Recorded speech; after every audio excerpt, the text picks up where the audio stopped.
திருவாரூர் அருகே 3 மாத குழந்தையை சுவற்றில் வீசி கொலை செய்த தந்தையை போலீசார் கைது செய்தனர். திருவாரூர் மாவட்டம் அண்டுக்குடி பகுதியைச் சேர்ந்த வைஷ்ணவி மாதவன் தம்பதியினர் கருத்து வேறுபாடு காரணமாக பிரிந்து தனியாக வசித்து வந்தனர். இந்நிலையில் தாய் வீட்டில் இருந்த வைஷ்ணவியிடம் அவரது கணவன் மாதவன் தகராறில் ஈடுபட்டதாக தெரிகிறது.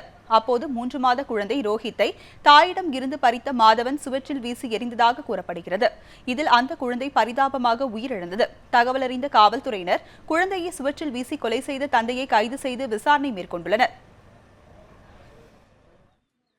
வீட்டுக்கு போகிற முத்தம் கொடுத்துருக்காரன்னு வாங்கினாங்க சார். பிள்ளைய கையிலேருந்து வாங்கினோடனே பிள்ளைய தூக்கி அப்படியே செவத்தில் அடிச்சுட்டு அப்படியே வாய்க்காவிலே பின்னாடி பக்கம் குதிச்சு அந்த சைடு ஓட்டி போயிட்டாங்க சார். நேற்று இந்த பொண்ணு வந்துச்சு, வந்து ஆஸ்பத்திரியிலேருந்து அந்த பையன் வந்து பிள்ளைய தூக்கி முத்தம் கொடுக்குறோன்னு சொல்லி, இல்லைன்னா தாலி கைத்தை கட்டி கொடு, இல்லைன்னா என் பிள்ளைய கொடு கொண்டுட்டு வந்துட்டு பிள்ளைய கொண்டுட்டு போயிட்டான்.